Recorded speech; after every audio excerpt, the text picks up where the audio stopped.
All right, guys, welcome back to the channel. Thanks for tuning in. Thanks for subscribing. I hope everyone is well. Tesla released their major update towards full self-driving, which is the traffic light and stop sign control 2020.12.6. And we did a little bit of a first drive video. I'll go ahead and link it below and at the end of this video. But now we're going to do more of an official review. After having some time to play with it, test it out, and see some scenarios, we're going to do more of a thorough review, talk about the good, talk about the not so good, and then give some suggestions on how Tesla can improve. Stay tuned.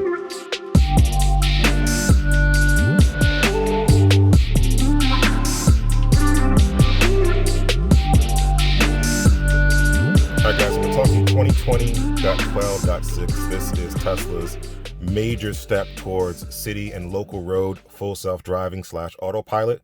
It's called traffic light and stop sign control. Now, it's called traffic light and stop sign control, but we're not really controlling traffic lights or stop signs per se, and neither are they controlling the car. I think it really should be called traffic light and stop sign awareness. Okay, so this is what it says. This is what it reads. Traffic light and stop sign control is designated to recognize and respond to traffic lights, stop signs, and slowing your car to a stop when using traffic aware cruise control or auto steer / autopilot. This feature will slow the car for all detected traffic lights, including green, blinking yellow, and off lights. As your car approaches an intersection, your car will indicate the intention to slow down via a notification, slow down, and stop at the red line shown on the driving visualization. To continue to the stop line, pull the autopilot stalk once or briefly press the accelerator pedal to confirm that this is safe to proceed. As with all autopilot features, you must continue to pay attention and be ready to take immediate action, including braking, because this feature may not stop for all traffic controls. This feature will be conservative, slow down often at first, and will not attempt to turn through intersections. Over time, as we learn from the fleet, the feature will control more naturally, okay? And then it has a little bit of a indicator or instruction on how to actually use it. And now it also has a note that says, when using this feature, when this feature is enabled, the maximum set speed while using auto steer is limited to the speed limit of the road. Okay, so that's sort of the notes on this particular release. And then we're going to talk about that a little bit. We're going to talk about the things that are good. We're going to talk about the things that are not so good again and how to improve. So let's jump into it. Let's start with the good things first. Okay, so the first thing we want to do before we jump into the good things is talk about how do you enable it. You go to autopilot while the car is in park.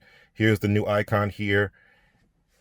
Gives another disclaimer and instructions on how to use it, and you click yes.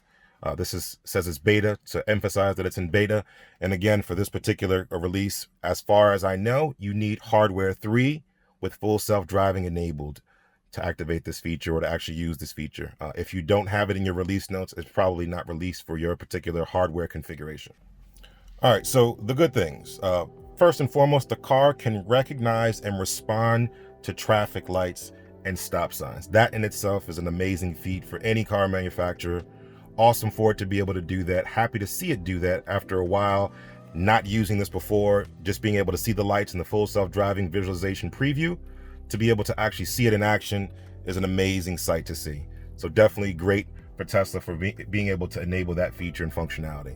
It also speaks to their ability to override or overcome, as I mentioned before in my older video, about why your Tesla can't read speed limit signs, the ability to overcome that egregious patent that basically says that cars with cameras can't read or adhere to stop signs or traffic signals based on the Mobileye patent. So being able to get around that patent and that issue, that sort of loophole, kudos to Tesla for doing that. So that's awesome.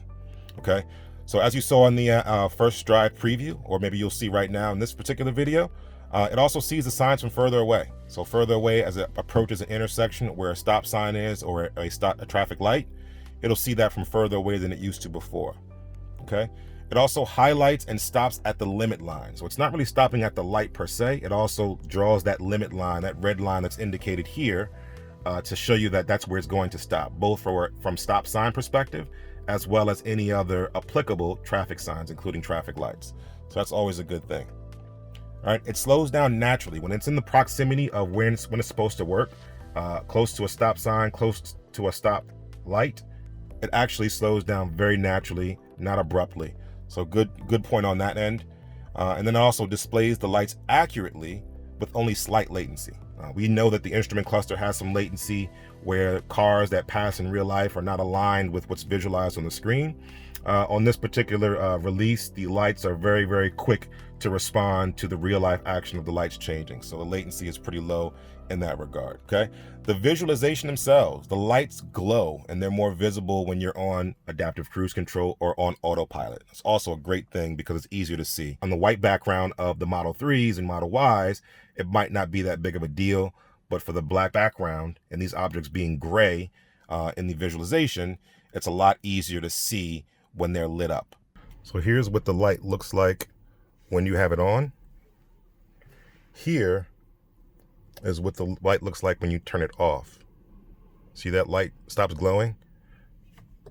Put it in park, turn it back on, say yes, put it back in drive, and then that light again is glowing again. So that's a good thing here. All great things, absolutely love it. There's no other car company on the road right now that has this level of technology, so absolutely not complaining. But now let's talk about some things that are not so good that we can make a little bit better. I'm not going to call them bad things, but just things that need improvement, things that Tesla can improve on to make the experience more confidence inspiring. So number one, if you have a navigation path on a local road or a set of local roads that are continuously going through lights, stoplights, where there's dense areas of traffic lights, the car needs confirmation at all lights. So whether they're green and you're going to proceed through them and they're not at risk of changing, you still have to confirm. So every single time you get to a light, you have to confirm. And I understand the hesitation there, but over time, I would love to see them take that down a little bit, or for it to be timed and synced with the lights to be able to see when the lights are going to change. There are some cars that have that feature that can sort of determine when the light is going to change. Maybe take that into consideration and then proceed from there.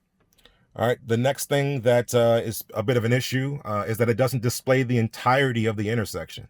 It shows the lights prior to this in the full self-driving preview. It would show the lights in the adjacent lane, right? So the lights here that are red or green versus the lights that are red, it would show that. And now it just doesn't seem to show that. And even more importantly, it just doesn't give you a good, accurate sense of all the traffic around you, specifically at an intersection. So let's say you come to a four-way stop.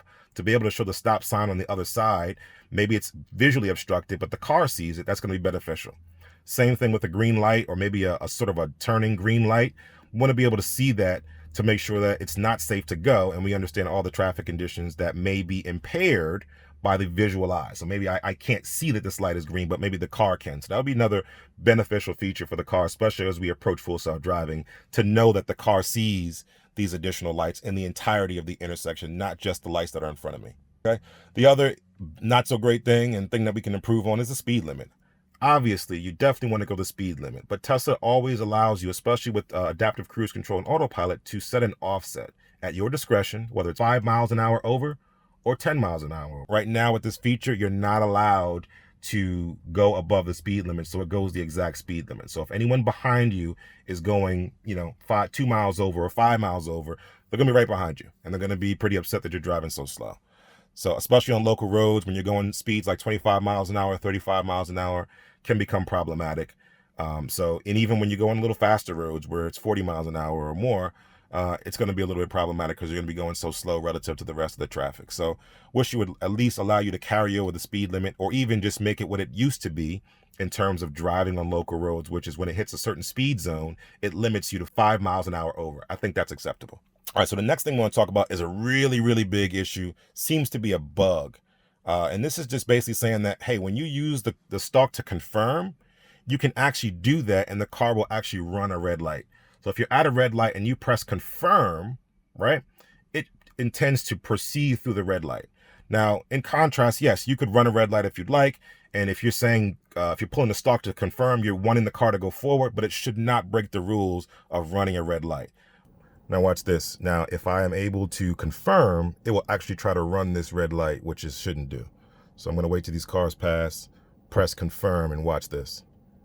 Confirm now. And now it's proceeding through the red light. Shouldn't do that.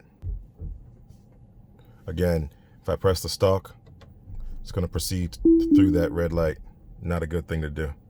Prior to this, if you had your car on autopilot or adaptive cruise control and it was stopped to the point where it came to a hold, you could press resume and it would resume the action of cruise or autopilot, but as long as a car was stopped in front of it, it wouldn't proceed forward.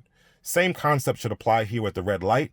If I'm at a red light, I pull the stalk, it shouldn't proceed to the red light. It should wait till the light turns green and now go. And this is just saying that, hey, if I've come to a stop at a red light and I want to press to confirm, that means I'm aware of what's going to happen when the light changes. I want the car to just go. Okay.